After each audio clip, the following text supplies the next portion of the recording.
You're listening to Rewriting the Rules, the podcast that dares to go deeper than training.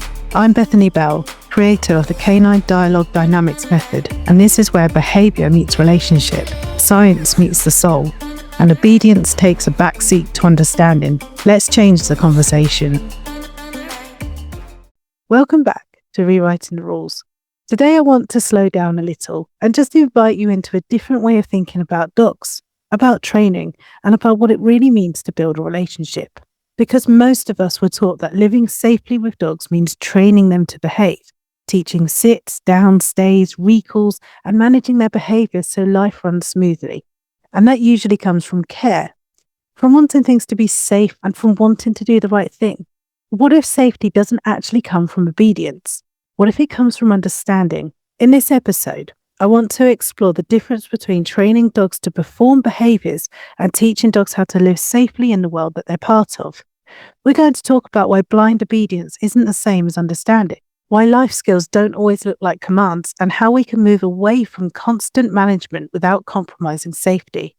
It's not about saying that training is bad, it's about recognising when it's overused, when it becomes the default, and what becomes possible when we start teaching concepts instead of positions. So if you've ever felt like you're doing all of the right things, but something just feels a little rigid or pressured, maybe a little disconnected, this conversation is for you. So let's rewrite the rules. Most people train their dogs because they care. They care about safety, they care about harmony, and they care about doing right by their dog and right by the world around them. And because of that, training has become the default response to almost everything. When a dog pulls, we train. When a dog jumps, we train. When a dog rushes to the door, we train. When a dog struggles to settle, we train. Training has become synonymous with being responsible, but very few people ever pause to understand a deeper question. What does my dog actually need to understand here? Because training often focuses on what a dog should do and not what they need to know. And those two things are not the same. And often training becomes the automatic answer.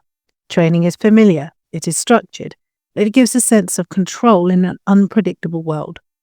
There is comfort in having a cue, a rule, a position that tells us that we are doing something, but when training becomes the automatic answer, we stop noticing whether it is actually the most meaningful one.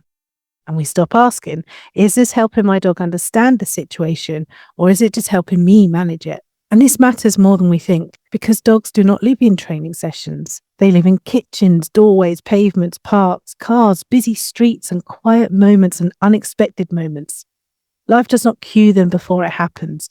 So when we are relying heavily on trained behaviours, we often end up with dogs who are very good at responding when asked, but far less confident when they have to make a decision of their own. And that matters for safety, for confidence, and for emotional well-being. And I want to be clear about this. This is not about being anti-training. Training is not bad, structure is not wrong, and boundaries are essential. This episode is not about throwing training out, but it is about discernment. About knowing when training is genuinely helpful and when it is simply the habit that we fall back on. Because sometimes what a dog needs is not another repetition, it's understanding. And when we stop asking, how do I train this behaviour? And we start asking, what does my dog need to learn about this situation? That's when something will start to shift. We move from control to guidance, from management to meaning, and from obedience to relationship. And that shift will change everything about how the dog experiences life with us. And there's a difference between obedience and understanding. And this is where a lot of people get stuck because obedience can look so convincing. A dog sits when asked, waits when they're told, walks nicely, stops at the curb, doesn't rush to the door. And from the outside, that does look like success and it feels like success to us. But the deeper question is this: is the dog obeying or do they understand? Because those two things create very different dogs. But what actually is obedience? Well, obedience is a response to instruction. It is a dog that learns that a certain sound, gesture, or routine predicts a behaviour that they should perform. Now, this can be done using positive reinforcement, this can be done using all the rewards and the treats, and it can also be done using force, fear, and all aversives. Now, teaching a dog to respond to instructions can certainly be useful, and it can even be life-saving in some situations. But it is also limited. Obedience often relies on the human being present, the human noticing the situation early enough, the human given the cue at the right moment, and the dog being in a state where they can respond. And it often creates dogs who do very well when life is structured, but struggle when life is messy. Because obedience is not the same as understanding the world. It is understanding how to respond to us. And there is a hidden cost to obedience as a lifestyle. When obedience becomes the foundation of daily life, a few things happen. Dogs can become dependent on instruction. They begin to look at us constantly for what to do, even when they are capable of making their own decisions. They may become less confident when they are unsure, because the pattern they have learned is not to think, it's wait for direction. And then when something happens quickly, when we are distracted or when the environment is intense, the dog has fewer internal skills to lean on. So they either freeze or they explode or they make impulsive choices. Not because they're badly behaved, but because they were never taught the concept, only the behaviour. Understanding is something completely different, because understanding is contextual. It's where a dog learns what something means rather than what they should do. It is when they can generalize the idea across situations without needing the exact same routine every time. For example, waiting keeps you safe. That boundary matters. When things feel intense, we create space. When you're unsure, you can pause. You can look to me and I will help. See, understanding is not rigid. It is flexible and adaptable. And this is why concept-based learning is so powerful. It creates dogs who can make good choices, even when we are not performing a training routine. But the important part of this that's often missed is that a dog can obey without feeling safe. A dog can sit and still feel afraid. A dog can stay and still be overwhelmed. And a dog can walk to heel and still be braced internally. Obedience can happen while the nervous system is still dysregulated. In fact, some dogs become very obedient because they have learnt that their obedience prevents pressure or prevents conflict. So they comply. But compliance is not emotional well-being. When people say, my dog is so well trained, sometimes what they are seeing is not a dog who understands. It is a dog who has learnt that getting it right matters, and that creates pressure. Understanding is what builds the dog's inner skills. When a dog understands, you see different qualities emerge. You will see more choice, more confidence, more self-regulation, more resilience, more flexibility, and a lot more communication. Understanding teaches dogs to live and not just how to perform. And that's what life skills are. Life skills are not about positions the dog can do. They're about inner ability. And blind obedience is not the goal. Although it sounds good in theory, but it is not always safe, because blind obedience removes thinking. If a dog is taught to follow cues without processing context, they can become less able to assess risk on their own. But a dog who understands a boundary will pause because they recognize meaning. A dog who obeys might pause only if they are told. And that difference matters when the lead slips, when the gate is open, when something surprises you or your dog, and when the environment changes. Dogs need skills that function without constant direction. And this is where relationship comes in. In relationship-led teaching, the dog learns, I can trust you to guide me. I don't have to guess. I don't have to push past my fear. I'm allowed to pause, and my signals matter. Now that creates safety. And safety is what makes learning possible. Obedience can happen without relationship, but understanding rarely does, because understanding grows best inside connection. And here's really the best way to think about it. Obedience is the dog responding to you. Understanding is the dog responding to the world with your support.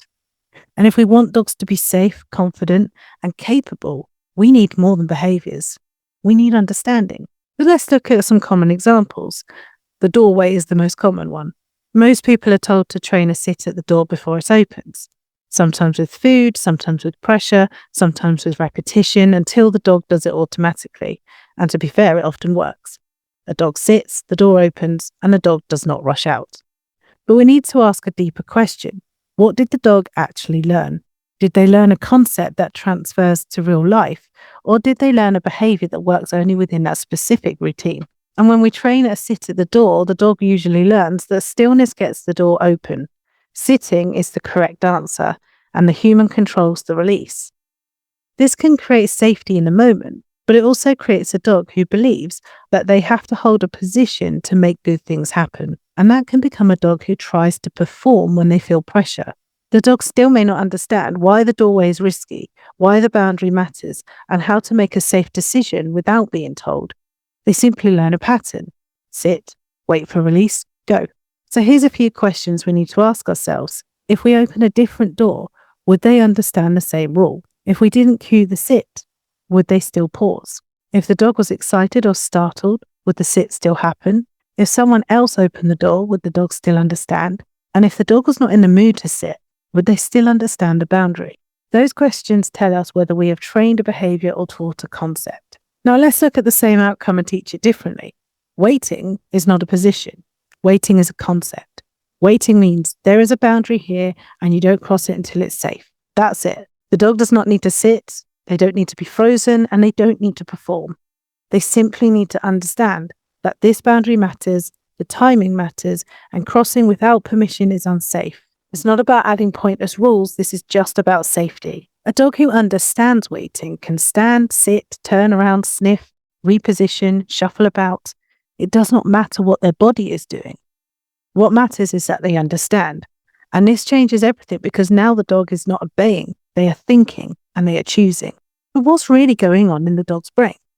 When a dog is trained into a sit at the door, the focus is often, how do I get the dog to do the behaviour so that I can open the door? When a dog is taught waiting, the focus becomes, how do I help the dog understand the boundary and the reason behind it? That creates a very different internal experience because it creates awareness, impulse control through understanding, safer decision making, confidence, and less pressure to get it right in one specific way.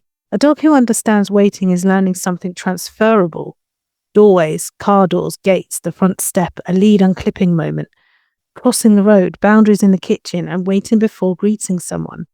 This is why concept teaching is so powerful because it generalizes. So how do you teach waiting without making it rigid? You can certainly do this through repetition of meaning and not repetition of position. You repeatedly create the same message. The boundaries stay closed until it's safe. And this is a much more ethical way to do it because the dog's autonomy is still intact. They are not being made to freeze or perform a position. They are simply learning a real-life boundary. This is closer to how dogs naturally learn because they learn through cause and effect, patterns, timing, context, and emotional safety. And because it's not about performance, it tends to create less pressure. The dog doesn't feel like they have to get it right. They simply learn about what the boundary means. Let's take lead walking, for example. Because loose lead walking is one of the most overtrained behaviours in the dog world. Most traditional, outdated approaches teach a dog to remain in a specific position. Often they're glued next to the leg, their eyes are up, staying close, and maintaining a pattern. Even when this is taught gently, it can still create a dog who monitors the human constantly, a dog who walks with tension, a dog who learns that walking is a task, and a dog who struggles to explore naturally. And many dogs who walk well in a training context often fall apart in real life because real walks are not a training environment. But let's look at the alternative, which is teaching shared movement. Because shared movement is not stay by my leg, it's let's move together. The dog learns pacing, checking in naturally, responding to gentle changes in direction, navigating the environment with awareness, and adjusting when needed because it keeps things flowing. The lead becomes a safety tool and not a steering wheel. This is not walking in a frozen position. They are learning how to exist alongside you in a cooperative way. So questions we can ask ourselves here is, does my dog understand the concept or are they performing a behaviour? Can they do it in different environments without being cued? And is my dog emotionally relaxed while doing it? And if they don't perform the behaviour, do they still understand the boundary? Am I teaching life or am I teaching a routine? Now, blind obedience certainly is not the goal. Blind obedience is often held up as the gold standard. A dog who listens, a dog who responds immediately, and a dog who does what they're told without hesitation. On the surface, that looks safe. It looks controlled and responsible. But when we slow down and we really look at it, blind obedience comes with a cost that we rarely talk about. Obedience can bypass thinking. Blind obedience teaches a dog to respond without processing context. The dog is not assessing the situation. They are responding to instruction. That works when the human is present, attentive, and perfectly timed. But life does not always give us that. Doors open unexpectedly, leads slip, a child runs past, another dog appears suddenly, and in those moments, a dog who understands the situation can pause and assess. But a dog who relies on obedience may hesitate, freeze, or react impulsively because they are waiting for direction that never comes. Obedience can create dependency. Dogs trained heavily through cues often become very dependent on them. They wait to be told what to do, they look constantly for instruction, they struggle when guidance is not clear. This is often mistaken for a dog who can be very bonded or very biddable. But in reality, it can be a sign that the dog has not been given enough opportunity to learn how to think for themselves. Confidence comes from understanding and not from compliance. Obedience can mask emotional state. One of the most uncomfortable truths is that obedience can happen while a dog is emotionally overwhelmed. A dog can still sit when they're scared, stay when they're stressed, and heal while they're internally braced. Because obedience is not the same as regulation. Some dogs become very good at performing because they have learnt that performance prevents pressure. That does not mean they feel safe. It means they are coping, and coping has its limits. Over time, pressure will build. When dogs are repeatedly asked to perform instead of being supported emotionally, pressure accumulates. You might see delayed reactions, sudden outbursts, shutdown, avoidance, irritability, and from the outside, this can look like behaviour coming out of nowhere. But often, it is the result of long-term emotional suppression. When obedience dominates, it often replaces curiosity with compliance, communication with control, choice with direction, and relationship with management. And this is not because people want that.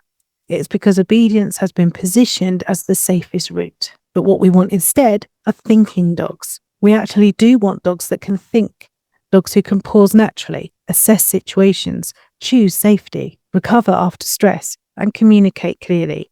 These are real life skills, and they cannot be trained into existence through repetition alone. They are built through experience, trust, and understanding. And relationship changes the goal. When relationship leads, the goal shifts. It's no longer how do I get the dog to do what I want? It becomes how do I help my dog navigate this safely? And this question invites guidance instead of control, and dogs respond to that difference deeply. If you have ever relied heavily on obedience in the past, it does not mean that you have damaged your dog. It just means that you are working with the tools that you were given.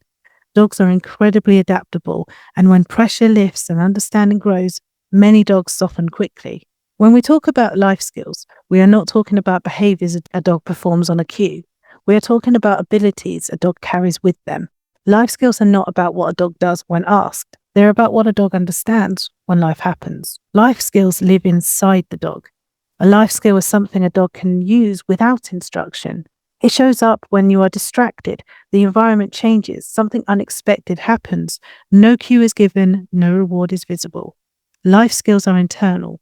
They are about judgment, timing, awareness, and emotional regulation, and this is why they are so powerful. Life skills include things like waiting, because the dog understands boundaries and timing, and this is not to be confused with a rigid stay. Pausing when unsure rather than pushing forward. Adjusting pace naturally when moving with the person. Creating space instead of escalating. Recovering after excitement or stress. Reading environments rather than focusing on cues. And checking in because the relationship feels safe and not because it was trained. None of these require a command. They require understanding. And life skills are taught, not trained. Life skills are taught through repetition of meaning, consistent patterns, calm guidance, natural consequences, shared experiences, and emotional safety. They are learnt when a dog is allowed to experience cause and effect without pressure, when we slow down enough to let understanding land. This is why life skills cannot be rushed, and why they become so robust once they are learnt. And this reduces the need for management. Management is often used when dogs do not yet understand. Gates, leads, cues, positions, constant supervision. Sometimes management is necessary, of course it is. But when life skills grow, management reduces naturally, not because the dog is controlled, but because the dog is capable. And that is a very different outcome. When dogs are taught through life skills instead of being managed through obedience, the relationship shifts. Because you are no longer directing every moment, anticipating failure, or constantly intervening. You become a guide, a point of safety, and someone the dog trusts to help them to think. And the dog relaxes into that, and so do we. This is not an all or nothing approach. And this is important to understand. You don't need to stop training overnight, and you don't need to throw away structure, and you certainly don't need to get everything right. This is about adding depth and not replacing everything.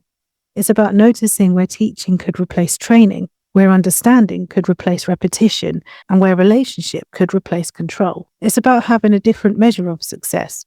Success stops being about perfect behaviour, and it becomes about safety without force, boundaries without rigidness, confidence without pressure, cooperation without control. And that kind of success lasts. We cannot train dogs to live life. We can teach them how to understand it. And when dogs understand the world they live in, they do not need to be controlled within it. They become safer, steadier, and more confident partners. Thank you for being here. Thank you for thinking differently. And thank you for rewriting the rules with me. See you very soon.